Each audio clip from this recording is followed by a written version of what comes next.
Okay, सभी तैयार हैं? कॉपी पेन लेके सभी तैयार हैं? बिल्कुल जोश में? Yes ma'am. है ना, जोश में हो ना? सांसें वासें भर लो अच्छे से, क्योंकि चैप्टर भी हमारा वही है। तो हमने अभी तक क्या पढ़ा है, जरा मैं देखूं मेरे होनहार छात्रों को कितना याद है। कुछ पढ़ वढ़ रहे हैं घर में कि बस ऐसे ही चल रहा है फेस्टिव मूड? क्या क्या पढ़ा है बताओ अभी तक, बताओ। मैकेनिज्म ऑफ ब्रीदिंग में क्या पढ़े हो? इनहेलेशन और एक्सहेलेशन। मैकेनिज्म ऑफ ब्रीदिंग में इनहेलेशन एंड एक्सहेलेशन पढ़े हैं, ठीक है। हाँ हाँ, तो एक्सटर्नल इंटरकोस्टल मसल और डायफ्राम कब कॉन्ट्रैक्ट होता है? इनहेलेशन। इनहेलेशन में। इनहेलेशन में। ऐसा कौन सा केस है जब हमारा एब्डोमिनल मसल भी कॉन्ट्रैक्ट होता है और इंटरनल इंटरकोस्टल की बारी आती है कॉन्ट्रैक्ट होने की?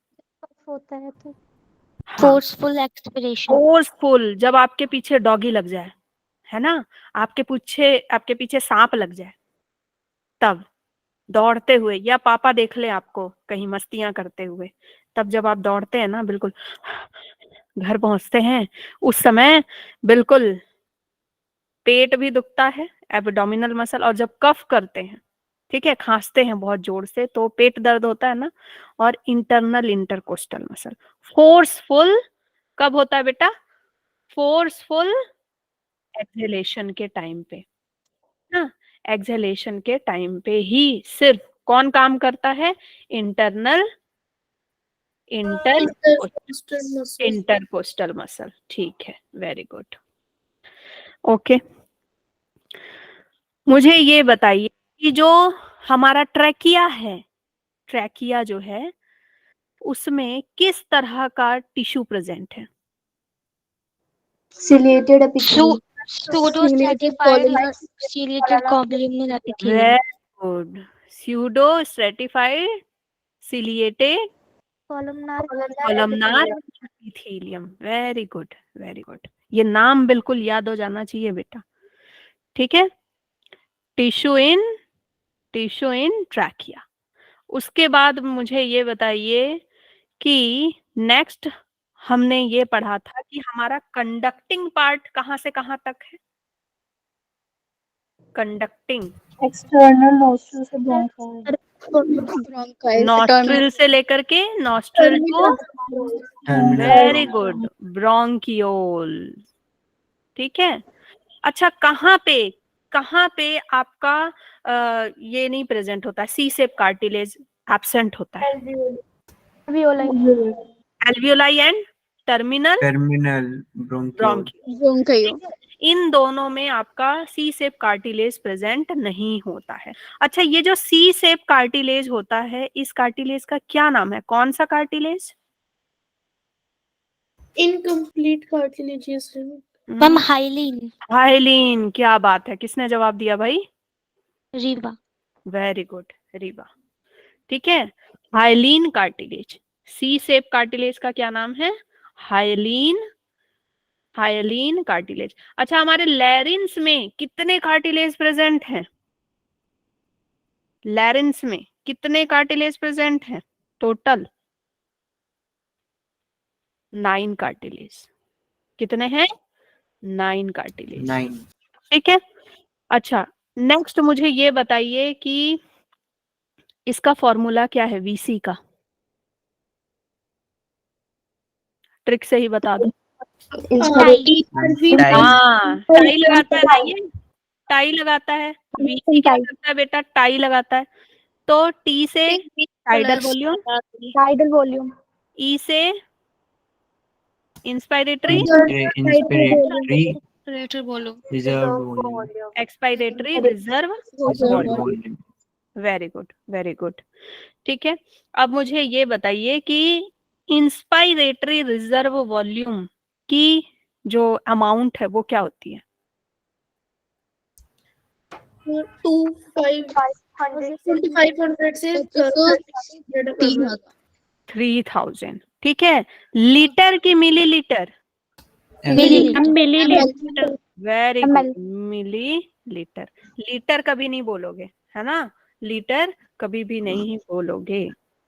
ओके, अगर एक दिन में कैलकुलेट करने बोलेगा तब भले वो क्या होता है, लीटर में आएगा, ऐसे क्या होगा, एक बार में मिलीलीटर ही, लीटर नहीं भर पाओगे बेटा, उतना लीटर भर पाओगे क्या, है ना, नहीं भर पाओगे। ठीक है, नाउ वेरी गुड बेटा, खुश कर दिए आप लोग, और जिन बच्चों को नहीं आ रहा है वो खुश करने की कोशिश करें। ठीक है, एक्सचेंज ऑफ गैसेस अब हम पढ़ेंगे, वेरी वेरी इंपॉर्टेंट टॉपिक, बहुत ध्यान से सुनिएगा।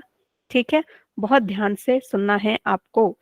एक्सचेंज ऑफ गैसेस, अब हम कंडक्टिंग पार्ट को छोड़ आए, अब हम कहाँ आ गए हैं, एल्वियोलाई के पास। एक्सचेंज ऑफ गैसेस बेटा कहाँ पे होता है, एल्वियोलाई में होता है, और एल्वियोलाई सैक में होता है, या तो सिंगल सिंगल एल्वियोलाई या एल्वियोलाई सैक। ये देख रहे हो, ये पूरा क्या है, सैक है ना, ये सभी के सभी एक जगह ओपन हो रहे हैं। ठीक है, okay, so gases exchange occur between alveoli और ब्लड के बीच में होगा।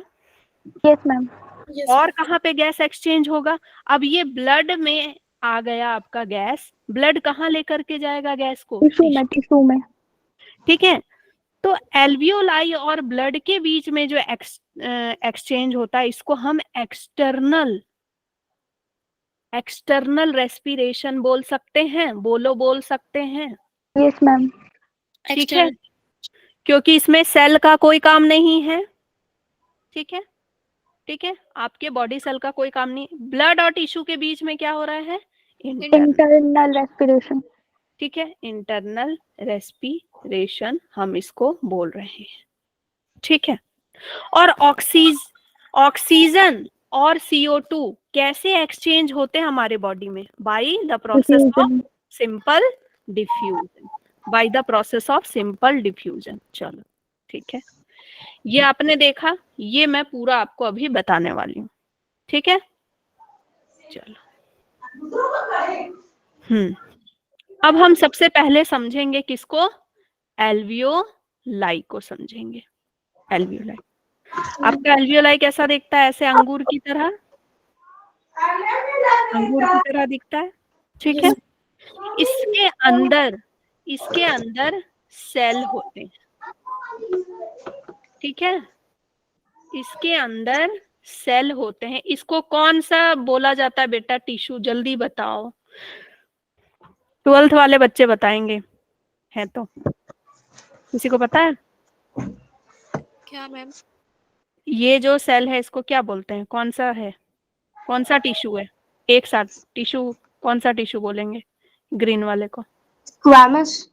Yes, this is squamous epithelium. Epithelium. इसकी वो भी तो होती है एंडोमेट्रियम लाइनिंग।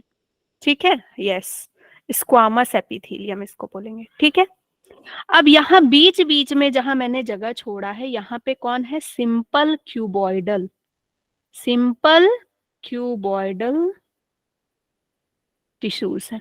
ठीक है, सिंपल क्यूबॉइडल, यस, पूछो। एंडोमेट्रियम लाइनिंग कैसे होती है?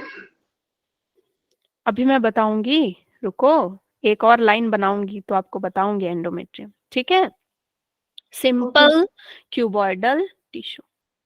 ठीक है, यहाँ पे ये सिंपल क्यूबॉइडल है। अच्छा, इन बीच में सिंपल क्यूबॉइडल टिश्यू देने का क्या मतलब है, क्या मतलब है, इनको बेटा क्लारा सेल बोलते हैं, अलग अलग क्या बोलते हैं, क्लारा सेल बोलते हैं, और ये क्या करते हैं, सरफेक्टेंट रिलीज करते हैं, सरफेक्टेंट रिलीज करते हैं। ये मैं अभी बता रही हूँ ये सब होता क्या है, सरफेक्टेंट रिलीज करते हैं, और ये सरफेक्टेंट क्या होते हैं, लेसिथिन, लेसिथिन, लेसिथिन कहाँ पढ़ा है जरा बता दो, मैम मेटाबोलाइट्स। कहाँ पढ़ा है, बायोमोलिक्यूल। बायोमोलिक्यूल में पढ़े हो, है ना। तो ये क्या करते हैं बेटा, इनका क्या काम होता है, शेप मेंटेन करना, शेप को मेंटेन करना। ठीक है, शेप को, एल्वियोलाई के शेप को मेंटेन करना, नहीं तो एल्वियोलाई कैसा हो जाएगा, किसमिस जैसा हो सकता है एल्वियोलाई, बन सकता है, उसके शेप को मेंटेन कर रहे हैं ये, ठीक है। तो ये क्या रिलीज कर रहे हैं यहाँ पे ये क्या रिलीज कर रहे हैं, सरफेक्टेंट रिलीज करते हैं, ठीक है, लेसिथिन रिलीज करते हैं, जिसकी वजह से अगर एयर नहीं भी है, एयर कम भी है, तो इसका जो ये कैसा रहे, इसका जो शेप है वो मेंटेन रहे, ठीक है। इतना क्लियर हो गया, इतना क्लियर हो गया। मैम सर्फेक्टेंट क्या होता है?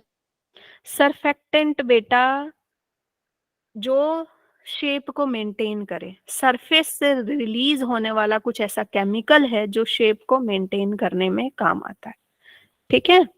Okay ma'am. ओके, चलो इसके बाद यहाँ पे, ओ इसको दूसरे कलर से बना दो। अब मैंने क्या बनाया, ये ब्लड वेसल, ठीक है, ये क्या बनाया है मैंने, ब्लड वेसल, या फिर आप क्या बोल सकते हो इसको, कैपिलरी। इसके चारों ओर कैपिलरीज लगी हुई होती हैं, है ना, कैपिलरीज लगी हुई होती हैं। तो इसको मैं अलग करके दिखा रही हूँ बेटा, ये इस तरह से लिपटा हुआ होता है, ऐसे ऐसे करके लिपटा हुआ होता है ना इससे। तो इसको मैं थोड़ा सा दूर करके दिखा रही हूँ कि ये दिखता कैसा है, जूम करके, ओके।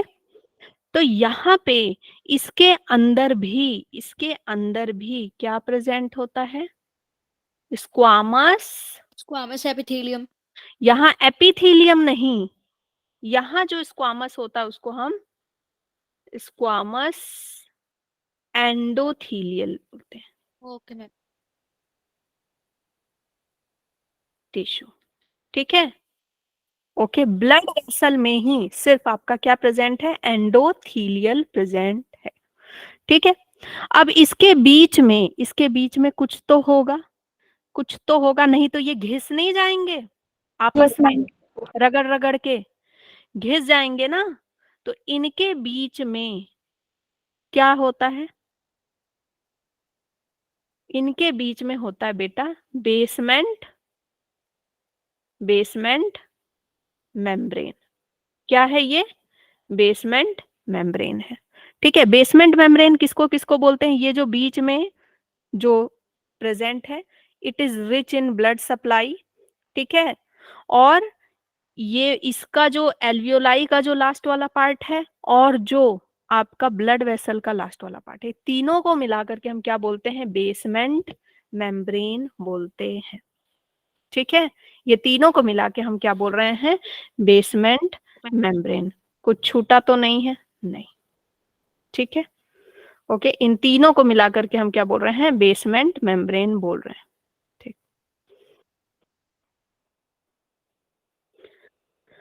ओके, आगे बढ़े, बताओ, ठीक है। हाँ, मैम जो स्क्वामस एपिथेलियम है वो भी और जो स्क्वामस एंडोथेलियम है, एपिथेलियम मतलब होता है कि जो आउटर कवरिंग होती है, लेकिन एंडोथेलियम इसलिए बोला ब्लड वेसल्स में क्योंकि वो इनर साइड है। इनर साइड है, लेकिन उसमें भी तो आपको अंदर की तरफ ही दिख रहा है ना, अंदर की तरफ ही दिख रहा है, लेकिन वो उसके बाहर साइड में भी बेटा, वो बाहर साइड में भी तो प्रेजेंट होगा ना, ऐसे।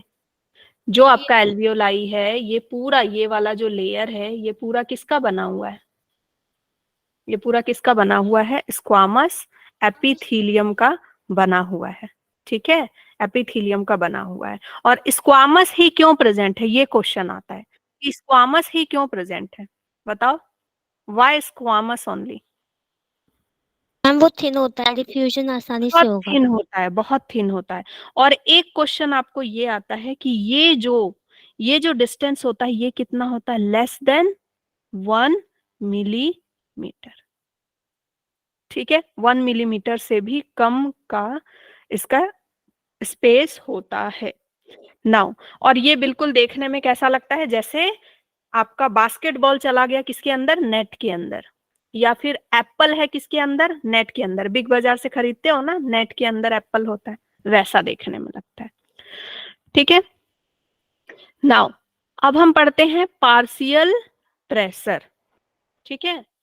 फिर है आपका next topic partial pressure. Partial pressure, partial का मतलब क्या होता है? हाफ। पार्ट। मैम ठीक उसका है, स्मॉल होता है। ठीक है, किसी का एक टुकड़ा, ठीक है, किसी का एक टुकड़ा। तो बेटा ये एयर है, ये एयर है, टोटल एयर है। इस एयर में बहुत सारे तरह के गैस हैं, नाइट्रोजन है, ऑक्सीजन है, CO2 है, अदर गैसेस हैं, सारे गैसेस हैं। ठीक है, अब ये गैस आप अपने अंदर लेते हैं, इनहेल करते हैं। तो ऐसा तो नहीं है कि ऑक्सीजन CO2 को एंट्री मिलती है, बाकी को एंट्री नहीं मिलती है, मिलती है ना। ठीक है, हवा में जो रहेगा, अब दिल्ली की हवा में जो है वो सब आएगा आपके अंदर, सब आएगा ना, सारे तरह की गैस आएगी आपके अंदर। तो सारे तरह की गैस अंदर आएगी, लेकिन लेकिन हमको सिर्फ किसके बारे में पढ़ना है? ऑक्सीजन एंड CO2 के बारे में पढ़ना है। ठीक है, क्योंकि इन्हीं का एक्सचेंज होता है और इन्हीं की अमाउंट ज्यादा होती है हमारे बॉडी में। अब पार्शियल प्रेशर क्या होता है? ये टोटल एयर है, ये क्या है बेटा? टोटल एयर है। ठीक है, टोटल एयर में ऑक्सीजन कितना है, कितना परसेंट होता है ऑक्सीजन? 21% होता है। और टोटल टोटल प्रेशर कितना होता है बताओ? टोटल प्रेशर कितना होता है एयर का? 760 mmHg बताया है, ये 760 mmHg होता है। तो 760 mmHg का 21% निकालोगे तो ऑक्सीजन का पार्शियल प्रेशर निकल जाएगा। Yes ma'am. ठीक है, ओके। तो इस तरह से आपका क्या निकल जाता है? पार्शियल प्रेशर एयर में कितना है, लेकिन आपके अंदर कितना है वो अलग होता है। ठीक है, आपके अंदर उसका लेवल अलग होगा। ठीक है, ये डिपेंड करता है, और पार्शियल प्रेशर आपका डिपेंड करता है किस पे? किस तरह के एनवायरनमेंट में हो, ऑक्सीजन रिच एनवायरनमेंट में हो, किस तरह के एनवायरनमेंट में। तो पार्शियल प्रेशर समझ में आ गया। पार्शियल प्रेशर टोटल एयर का जो प्रेशर है उसमें ऑक्सीजन का अगर हमको निकालना है तो ऑक्सीजन का पार्शियल प्रेशर, CO2 का निकालना है तो CO2 का पार्शियल प्रेशर, CO2 का पार्शियल प्रेशर। ठीक है, नाइट्रोजन का निकालना है तो नाइट्रोजन का निकाल सकते हो। Is this clear? ठीक है, ये क्लियर हो गया। देखो, पार्शियल प्रेशर को याद करने की एक ट्रिक है, पार्शियल प्रेशर को याद करने की एक ट्रिक है। ऑक्सीजन की हम बात करें, ऑक्सीजन अगर कितना भी ज्यादा होगा तो ये कितना होगा? 104। कितना होगा? 104। इसका प्रेशर 104 mmHg। कहां पे बेटा? एल्वियोलाई में। ठीक है, और 95 to 98 कहां होगा? आपके ब्लड वेसल में, ब्लड वेसल में। ठीक है, ब्लड वेसल में। और ये अगर कम होगा, ठीक है, कम होगा तो कितना कम होगा? 40 mmHg। ठीक है, CO2 की अगर बात करें, अगर हम CO2 की बात करें, ध्यान से सुनना, समझ में आ जाएगा, याद हो जाएगा अभी। CO2 की बात करें तो अगर ये मैक्सिमम हुआ तो कितना होगा? 45 mmHg। कितना होगा? 45 mmHg। कम होगा तो कितना होगा? 40 mmHg। समझ में आया? कोई भी प्रेशर अगर कम होगा तो वो उसकी वैल्यू कितनी होगी? 40। ठीक है, कोई भी प्रेशर ऑक्सीजन है का है, CO2 का है, वो कम होगा तो कितना होगा? 40। हाँ बोलो सुहानी। मैम 40 mmHg किस कंडीशन में होगा? बिकॉज नॉर्मल हम ब्रीदिंग 95 से 98 लेते हैं ना। ये बेटा 40 होगा जब आपके टिश्यू में, ठीक है, टिश्यू में जाने के बाद की बात है। ठीक है, टिश्यू में जाने के बाद की बात है। टिश्यू में आपका CO2 ज्यादा होता है और ऑक्सीजन कम होता है। आप जो इनहेल कर रहे हो वहां पे ऑक्सीजन ज्यादा है, 95, 98, 104 तक जा रहा है। लेकिन जब आपके टिश्यू में गया तो वहां क्या हो रहा है? CO2 ज्यादा हो जा रहा है ना। CO2 45 हो जा रहा है और ऑक्सीजन क्या हो जा रहा है 40। ठीक है, याद रखना कि CO2 कितना भी ज्यादा होगा तो कितना होगा 45। इससे ज्यादा अगर बढ़ेगा, इससे ज्यादा बढ़ेगा, अभी ज्यादा कंफ्यूज मत हो, अभी इसको याद करो, अभी कोशिश करो कि ये वैल्यू आपको याद हो जाए। अभी इसका हम बहुत डिटेल पढ़ने वाले हैं कि कैसे ज्यादा होता है, कैसे कम होता है। ठीक है, पूरा ब्लड वेसल में घुसने वाले हो आप लोग। ठीक है, पूरा ब्लड वेसल में घुसोगे तो कितना कम होगा तो क्या होगा 40, कितना भी कम होगा तो कितना होगा 40। 40 CO2 कितना भी ज्यादा होगा तो कितना होगा 45। ऑक्सीजन एल्वियोलाई में कितना जा सकता है 104, और 100 ये कितना जाएगा, आपके बुक में 95 लिखा है तो 98 तक मत जाना, 95 ही रखो। ठीक है, 95। Okay, clear. ये कितना जाएगा बेटा, इससे क्वेश्चन आता है, इससे क्वेश्चन आता है, इसकी वैल्यू पूछी जाती है, समझ गए, इसलिए याद करवा रही हूँ। ओके, तो 95 इसका, और इसका 40, इसका 45 और 40। ओके मैम CO2 45 में Hg कहाँ होता है? आगे बताऊंगी, अभी पहले समझ लो। ठीक है, सब यही सुन लोगे तो फिर आगे कुछ नहीं समझ में आएगा। ठीक है, अभी पहले सुन लो, अभी वैल्यू पे ध्यान दो। अभी पूरा मैंने बताया ना कि पूरा ब्लड वेसल हम लोग खोलेंगे, उसको फाड़ेंगे, उसके अंदर निकालेंगे। ठीक है, पूरा निकालेंगे। भी नहीं हुआ, ये पिक्चर की बात कर रहे हैं। हाँ, अभी हम सिर्फ जो है ट्रेलर देख रहे हैं। ओके, चलो सब बताऊंगी मैं, अभी सब्र रखो। फिर है आपको और क्या समझना, हीमोग्लोबिन। पहले किरदारों को समझो, एक एक किरदारों को कि किसको किसको पढ़ना है आपको। एल्वियोलाई को देख लिया, एक्सचेंज ऑफ गैस में काम आएगा। Partial pressure exchange of gas में काम आएगा। तीसरा किरदार कौन है जो एक्सचेंज ऑफ गैस में काम आएगा, वो है हीमोग्लोबिन। ठीक है, हीमोग्लोबिन बड़ा सुंदर सा फूल जैसा लगता है, यस लगता है ऐसा। ठीक है, इसमें अल्फा चेन बीटा चेन होते हैं, 2 अल्फा चेन 2 बीटा चेन, पढ़े हो ना। Yes 2 alpha chain 2 beta chain, बच्चों में 2 अल्फा चेन 2 गामा चेन। ठीक है, तो इस तरह से हीमोग्लोबिन पाए जाते हैं। हीमोग्लोबिन में ये जो पार्ट है इसको क्या बोलते हैं, ग्लोबिन। ये ग्लोब्युलिन प्रोटीन का बना है। किसका बना है बेटा, प्रोटीन। प्रोटीन। ठीक है, प्रोटीन का है तो यहाँ पे क्या होंगे, नेगेटिव चार्ज होंगे। ठीक है, नेगेटिव चार्ज भी होंगे ना। ठीक है, अमाइनो एसिड नेगेटिव चार्ज भी होगा। और ये जो फूल जैसा है इसको हम क्या बोलते हैं, पोरफायरिन। क्या बोलते हैं, पोरफायरिन रिंग बोलते हैं। ठीक है, और ये पूरा का पूरा फूल और वो बीच का जो है इसको हम क्या बोलते हैं, हीम। इसी को हम क्या बोलते हैं, हीम। बीच में आयरन है। ठीक है, तो इसी को हम क्या बोलते हैं, हीम बोलते हैं। हीम, इसी की वजह से क्या आता है बेटा, कलर। इसी की वजह से क्या आता है, कलर आता है ब्लड में। ओके, क्लियर इतनी बात। अब हीमोग्लोबिन करता क्या है, क्यों पढ़ रहे हैं हम हीमोग्लोबिन के बारे में इतना, बेटा यही तो सब करेगा। नहीं तो ऑक्सीजन CO2 का कोई मतलब नहीं है। ऑक्सीजन भर भर के है, आपके अंदर हीमोग्लोबिन ही नहीं है तो क्या होगा, सांस नहीं ले पाओगे, ऑक्सीजन नहीं पहुंच पाएगी। हीमोग्लोबिन जब डाउन हो जाता है तो ऑक्सीजन नहीं ले पाते ना, है ना। स्पेशली गर्ल्स को बहुत ज्यादा इश्यू होती है हीमोग्लोबिन डाउन होने की। तो आपको तो अलग से आयरन वगैरह लेना है। ठीक है, तो बेटा ये पोरफायरिन रिंग हो गया आपका। अब इसका हम फंक्शन देखते हैं। फंक्शन करता क्या क्या है ये, रुक जाओ पहले 1 मिनट। क्या क्या करता है बताओ, क्या क्या करता है ये। मैम ऑक्सीजन को बाइंड करके ट्रांसपोर्ट करता है सारे ऑर्गन्स में। सिर्फ ऑक्सीजन नहीं, CO2 से भी प्यार है भाई इसको। CO2 भी। ठीक है, ऑक्सीजन एंड CO2 को ट्रांसपोर्ट करने का काम करता है। ट्रांसपोर्ट दोनों को पकड़ेगा और पहुंचाएगा। ऑक्सीजन को कहां से कहां पहुंचाएगा, ऑक्सीजन को कहां जाना, ऑक्सीजन जो समझो ये हीमोग्लोबिन इज ऑटो।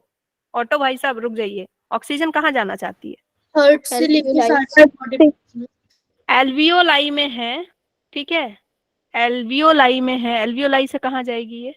टिश्यू में। हाँ, टिश्यू में जाना चाहती है। ठीक है, ये रोकेगी इसको और बोलेगी भाई साहब मुझे कहाँ छोड़ दो, टिश्यू में छोड़ दो। और CO2 कहाँ से कहाँ जाना चाहती है? Tissue to alveoli. हाँ, ठीक है, ये बोलेगी कि ये जहां से आई है ना मुझे वहीं छोड़ दो, टिश्यू से एल्वियोलाई।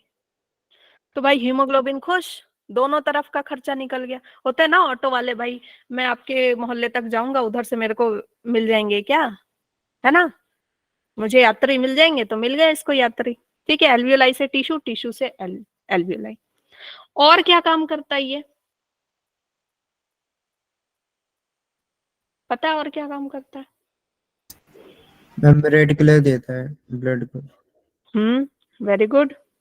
ठीक है, हीमोग्लोबिन क्या कर रहा है, रेड कलर दे रहा है, वेरी गुड। और बताओ और क्या कर रहा है ये बेटा बफर सॉल्यूशन की तरह एक्ट करता है। ठीक है, बफर की तरह एक्ट करता है। इससे क्वेश्चन आता है कि हीमोग्लोबिन बफर की तरह कैसे एक्ट करता है। ये क्या करता है, जैसे ही ब्लड में, ठीक है, H+ बढ़ जाता है, ये H+ को बाइंड कर लेता है, H+ को बाइंड कर लेता है, बाइंड टू ग्लोबिन।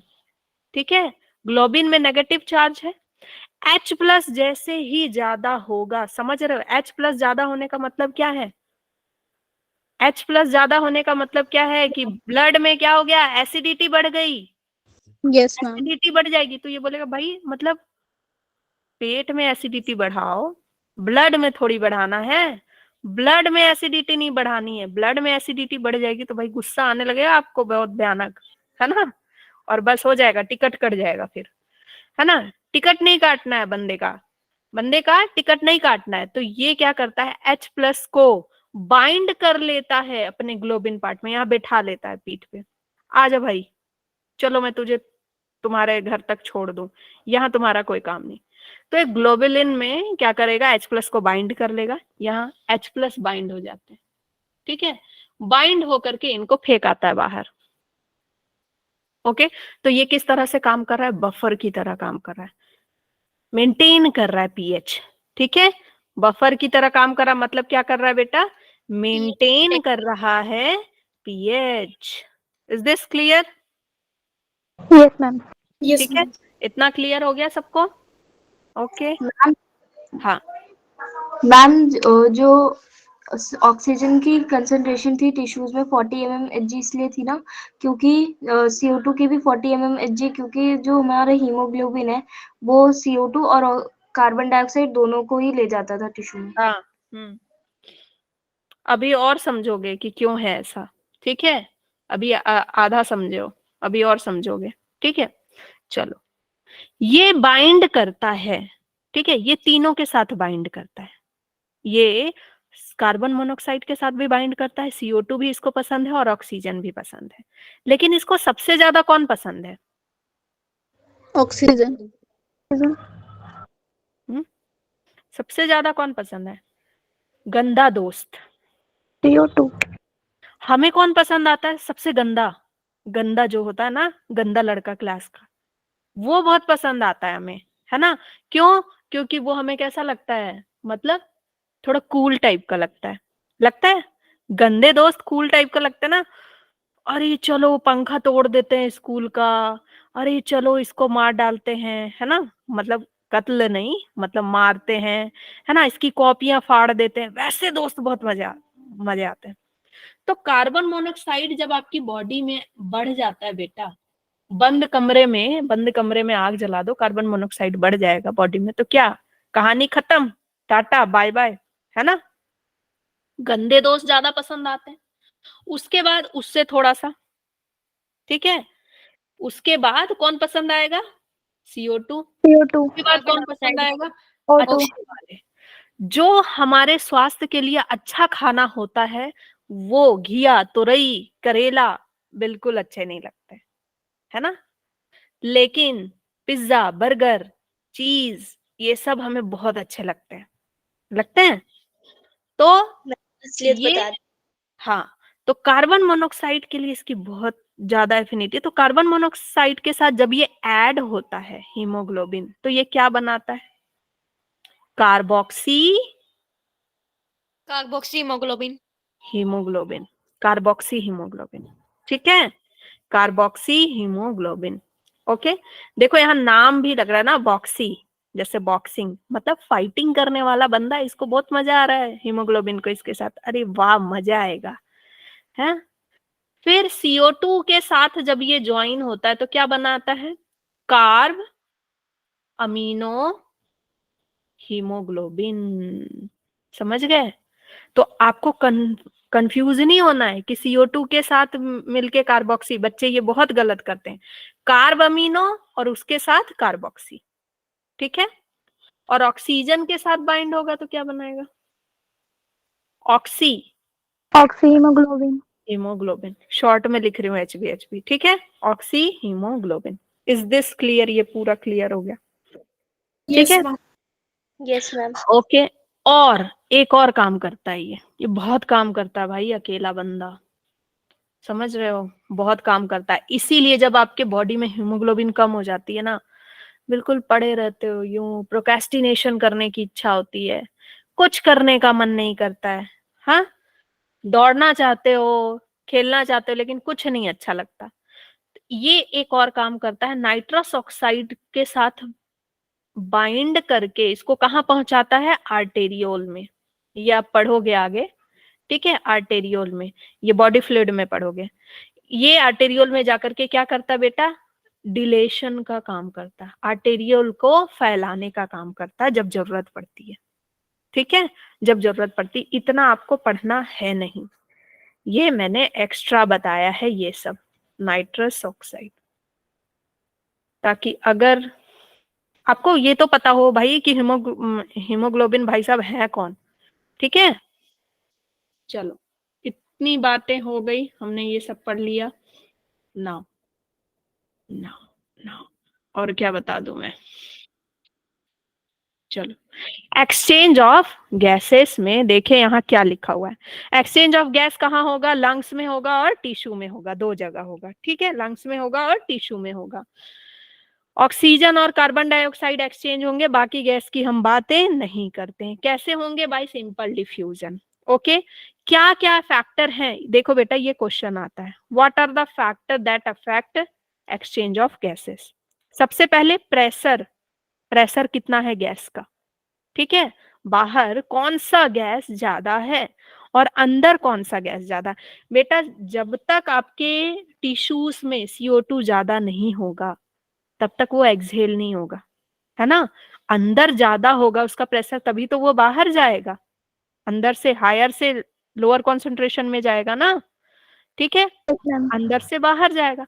मान लो बाहर ही इतना ज्यादा CO2 है, इतना ज्यादा CO2 है, तो आपके अंदर का CO2 कुछ नहीं कर पाएगा। आप निकालना चाहते हो, एक्सहेल करना चाहते हो, आप नहीं कर पा रहे हो, सफोकेशन हो रही है आपको, क्योंकि बाहर ही ऑलरेडी CO2 इतना है कि वो अंदर वाले CO2 को बाहर नहीं आने दे रहा, बाहर ही हायर कॉन्सेंट्रेशन है, समझ रहे हो। तो बाहर से और अंदर आता जा रहा है, तो आपकी हालत खराब होती जाएगी, ठीक है।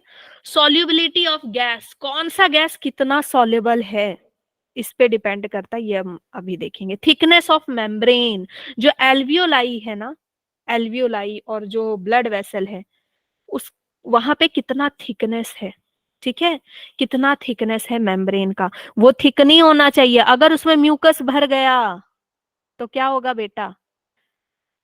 बहुत स्लो हो जाएगा ना डिफ्यूजन प्रोसेस, बहुत स्लो हो जाएगा। प्रोसेस काफी ज्यादा स्लो हो जाएगा, हाँ, कॉम्प्लिकेटेड हो जाएगी। जैसे कोविड के टाइम पे, कोविड में क्या हो रहा था? एल्वियोलाई में भर जा रही थी क्या? म्यूकस, ठीक है, तो ऑक्सीजन CO2 का लेन देन नहीं हो पा रहा था, और पूरे लंग्स में क्या हो गया था? ऑक्सीजन नहीं मिल पा रही थी, तो लंग्स वहां डैमेज हो जा रहे थे और बंदा सांस नहीं ले पा रहा था और फिर डेथ हो जा रही थी, ठीक है, पूरा ब्लैक पड़ जा रहा था lungs due to lack of oxygen. Okay, फिर surface area of respiratory membrane, पूरा रेस्पिरेटरी मेम्ब्रेन किसको बोल रहे हैं, आपका एल्वियोलाई से लेकर के पूरा ब्लड वेसल तक, उनका जो है सरफेस एरिया कितना है, फिर लंग्स का सरफेस एरिया कितना है, पूरा काउंट होगा। ठीक है, चलो अब हम यहां से देखते हैं नंबर 1 प्रेशर। प्रेशर की बात हमने की, कैसे प्रेशर अफेक्ट करेगा एक्सचेंज ऑफ गैसेस में। ठीक है, पार्शियल प्रेशर हम समझ गए क्या होता है। देखो एटमॉस्फेयर में कितना है, ऑक्सीजन 159, कितना है 159 है। ठीक है, एल्वियोलाई में, एल्वियोलाई तक पहुंचते पहुंचते कितना मिलेगा, क्या 159 का 159 एल्वियोलाई तक पहुंच जाएगा, कंडक्टिंग पार्ट में कुछ नहीं रहेगा, नो मैम। रहेगा ना कंडक्टिंग पार्ट में, नहीं तो कंडक्टिंग पार्ट पता चला सब एल्वियोलाई ले लिया, यहाँ बस सत्य है, राम राम, है ना, कोलैप्स हो गया। तो वो नहीं होना है भाई, कुछ पार्ट कंडक्टिंग पार्ट भी रखेंगे ना उसका, तो कितना बचेगा 104 यहाँ तक पहुंचेगा। मैंने बताया था कितना मैक्सिमम होगा, तो कितना होगा 104। 104। ठीक है, 104 यहाँ तक पहुंच गया। और जो आपका ब्लड वेसल है, ठीक है, ब्लड वेसल जो है बेटा 2 तरह का आता है, एक तो डीऑक्सीजनेटेड होता है, एक होता है ना वेन्स जो डीऑक्सीजनेटेड ब्लड लेकर के आता है। यहाँ पे कौन है, आपका एल्वियोलाई है, यहाँ पे है एल्वियोलाई, ये डीऑक्सीजनेटेड ब्लड लेकर के आ रहा है, तो इसमें ऑक्सीजन क्या होगा, कम, ऑक्सीजन क्या होगा कम, और CO2 ज्यादा, ऑक्सीजन क्या होगा कम होगा, तो ऑक्सीजन कम होगा तो कितना कम होगा बेटा 40, ऑक्सीजन का प्रेशर कितना होगा 40 mmHg। यहाँ पे कितना है 104। ठीक है, तो अब 104 से 40 में जाएगा कि 40 से 104 में जाएगा, 104 से 40 में। 104 से 40 में आ गया। बोले अच्छा यहाँ ऑक्सीजन कम है, और ऑक्सीजन ऐड कर दिया। अब ऑक्सीजन जैसे ही ऐड किया, ये किस रंग में बदल गया बेटा, रेड, है ना, रेड में बदल गया। अब यहाँ पे ऑक्सीजन का प्रेशर कितना हो गया, बहुत सारे ऑक्सीजन हो गए, बहुत सारे ऑक्सीजन हो गए, तो कितना हो गया, भर भर के ऑक्सीजन हो गए, तो कितना हो गया 95। इज दिस क्लियर, ठीक है, 95 हो गया। अब ये फिर से टिश्यू के पास जाएंगे, ये टिश्यू के पास जाएंगे, यहाँ आपका टिश्यू है, ठीक है, यहाँ पे आपका टिश्यू है, ठीक है, तो अब ये टिश्यू में नहीं उतर जाएंगे, ये ऑक्सीजन को कहाँ जाना था, टिश्यू के पास जाना था, अब ये टिश्यू में उतर जाएंगे। ठीक है, टिश्यू में क्यों उतरेंगे, क्योंकि टिश्यू में ऑक्सीजन कम है, CO2 ज्यादा है, यहाँ पे CO2 ज्यादा है, पता है ना टिश्यू में CO2 ज्यादा होंगे। यस ठीक है, टिश्यू में CO2 ज्यादा है, तो ये यहाँ पे कम है, तो ये उतर जाएंगे। ठीक है, टिश्यू में कितना है 40, कम होगा तो कितना होगा 40 होगा, समझ गए, डीऑक्सीजनेटेड और टिश्यू में 40 होगा। इज दिस क्लियर, ये ग्राफ समझ में आ गया आपको, समझ में आ गया टेबल। ये टेबल बेटा आपको क्वेश्चन पेपर में दे सकता है फिल इन द ब्लैंक्स के तौर पे। ओके, नेक्स्ट क्लास में मैं आपको ऐसे ही फिल इन द ब्लैंक्स बना दूंगी और आपसे पूछूंगी, बहुत इजी है, सिर्फ आपको थोड़ा दिमाग लगाना है ना, बहुत इजी है। जहां कम होना चाहिए, जहां भी ऑक्सीजन कम होगा वहां 40 होगा, जहां ज्यादा होगा वहां कितना होगा 95 होगा। एक्सेप्शन एल्वियोलाई, एल्वियोलाई में 104 होगा। ठीक है, okay, now solubility of gas, gas की सॉल्युबिलिटी पे कैसे डिपेंड करता है, देखो जिसकी सॉल्युबिलिटी ज्यादा होगी, जिसकी सॉल्युबिलिटी ब्लड में ज्यादा होगी वो जल्दी डिफ्यूज नहीं हो जाएगा, यस मैम। है ना, और जो नखरे करेगा वो डिफ्यूज नहीं हो पाएगा।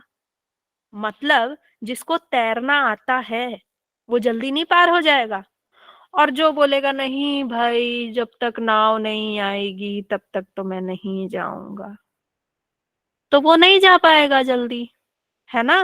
Yes ma'am. यहाँ वही सेम चीज है, आपकी जो CO2 है ना, CO2 को तैरना आता है, तो वो ब्लड में तैर रहा है आराम से, प्लाज्मा में 20 to 25 टाइम्स, वो बोल रहा है भाई मैं तैर के चला जाऊंगा, तो ये जल्दी जल्दी डिफ्यूज होता है। लेकिन ऑक्सीजन ऑक्सीजन क्या बोलता है, मैं सिर्फ ना ऑक्सीजन सिर्फ 3% किस में जाएगा, तैर के जाएगा। 3% ऑक्सीजन को ही सिर्फ क्या आता है, तैरना आता है। ठीक है, बहुत कम। तो ये प्लाज्मा में जाएंगे तैर के, और बाकी 97% कहाँ जाएंगे पता है, किसका वेट करेंगे, आरबीसी में बैठ के जाएंगे। आरबीसी में हीमोग्लोबिन है, उसमें बैठ के जाएंगे, नाव में बैठ के जाएंगे हम। ठीक है, लेकिन CO2 बोल रहा जाओ वेट करते रहो तुम नाव का, हम चल दिए। ठीक है, ये चल देगा, निकल जाएगा। समझ गए? ठीक है, तो जिसकी ज्यादा सॉल्युबिलिटी होगी वो उतना जल्दी डिफ्यूज होगा। तो कौन ज्यादा डिफ्यूज होगा, CO2। CO2 ज्यादा डिफ्यूज होगा। ठीक है, थिकनेस ऑफ मेम्ब्रेन। ठीक है, ये हमने पढ़ लिया। डिफ्यूजन मेम्ब्रेन किस किस चीज का बेटा, स्क्वामस एपिथेलियम। ठीक है, ये देख लो, यहाँ एपिथेलियम है ना, बाहर की लेयर, इधर भी ये दोनों मिला करके आपका ये अंदर के तरफ भी होगा। तो ये दोनों मिला के क्या बन रहा है, स्क्वामस एपिथेलियम। और यहाँ पे ये क्या बना रहा है, एंडोथेलियम। ठीक है, बीच में बेसमेंट सब्सटेंस। तो ये तीनों मिल करके आपका डिफ्यूजन मेम्ब्रेन बना रहे हैं। ये कितना होना चाहिए, less than 1 millimetre. Less than 1 millimetre होना चाहिए। इसमें अब सिगरेट पियोगे, जाके जम जाएगा उसमें गंदगी, है ना, जम जाएगा, हो गया कल्याण। ठीक है, पॉल्यूशन में रहोगे, उसमें गंदगी जम जाएगी।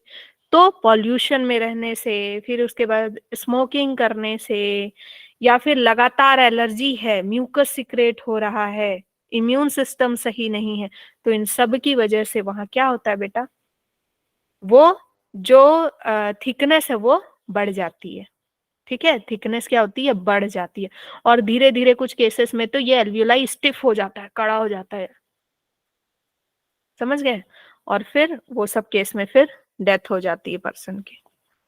ठीक है, जब बच्चा पैदा होता ना तो वो एकदम पिंक लंग्स के साथ पैदा होता है। धीरे धीरे हम उसमें पॉल्यूशन और फिर गंदगी डालते डालते, ठीक है, बीमार होते होते उसका कलर चेंज होता जाता है।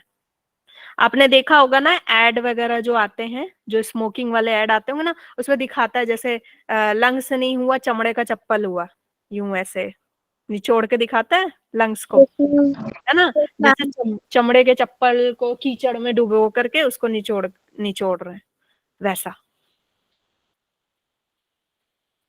ठीक है, चलो, surface area of respiratory membrane, पूरा जो आपका रेस्पिरेटरी मेम्ब्रेन कहाँ से लेकर के, पूरा का पूरा, लंग्स हो गया, ठीक है, सब एल्वियोलाई, ब्लड, ठीक है, सबको लेकर के इनकी थिकनेस कम होनी चाहिए। क्लियर हो गया यहाँ तक? चलो, यस मैम। अब हम पढ़ेंगे गैस ट्रांसपोर्ट। क्या आप आज पढ़ेंगे या नेक्स्ट क्लास में आपको, अरे ये बहुत बड़ा टॉपिक है, ये आपके एक दिन में समझ में, ये नेक्स्ट क्लास ही लेना पड़ेगा, मेरे को कल ही समझाना पड़ेगा। ठीक है, यस क्योंकि इसमें बोहर इफेक्ट है, क्लोराइड शिफ्ट है, और इसमें हम नेक्स्ट चैप्टर में बेटा, ये नेक्स्ट टॉपिक में हम ये समझने वाले हैं कि कैसे ऑक्सीजन, देखो डायग्राम देख रहे हो, बड़ा भयानक सा लग रहा है ना? Yes ma'am. डरना नहीं, यस मैम। मैं आपको बना के बताऊंगी, बिल्कुल नहीं डरना, एकदम इजी है ये। इसमें हम ये पढ़ेंगे कि कैसे ऑक्सीजन आएगा टिश्यू के पास, फिर टिश्यू में कार्बन डाइऑक्साइड कैसे टूटता है अलग अलग पार्ट में, आधा आपका प्लाज्मा में जाता है, आधा आपके मतलब हीमोग्लोबिन से जुड़ जाता है, आधा टूट जाता है, ठीक है, वाटर के साथ मिलकर के HCO3 बना देता है, यहाँ पे कार्बोनिक एनहाइड्रेस काम करता है, बहुत सारी चीजें यहाँ पे हम पढ़ने वाले हैं। और ये आपको समझ में आ गया तो समझ लो कि ये पूरा चैप्टर आपका बहुत अच्छे से हो गया, क्योंकि आपका देखो एक एक हमने जो मेजर टॉपिक था वो क्लियर कर लिया और हमारे बिल्कुल दिमाग में छप गया है, दैट इज आपका मैकेनिज्म ऑफ ब्रीदिंग। अब एक्सटर्नल इंटरकोस्टल, इंटरनल इंटरकोस्टल में कोई दिक्कत नहीं है अब आपको, और आपका वॉल्यूम एंड कैपेसिटी बिल्कुल एकदम अच्छे से घुस गया ना दिमाग में, वॉल्यूम एंड कैपेसिटी। तो बेटा लास्ट टॉपिक ये है, ये अगर आप मजे से पढ़ लेते हो ध्यान लगा के, तो ये चैप्टर आपका जहां से क्वेश्चन आता है आप बना लोगे। ठीक है, तो कल अब हम क्लास करेंगे। Okay ma'am. ओके। निंजा हथौड़े की चप्पल लग रही है। मैम जो अभी आपने वो डायग्राम दिखा था वो कॉम्प्लिकेटेड सा। हाँ वो ना, अच्छा आप मुझसे 11th में नहीं पढ़े थे ना? No ma'am.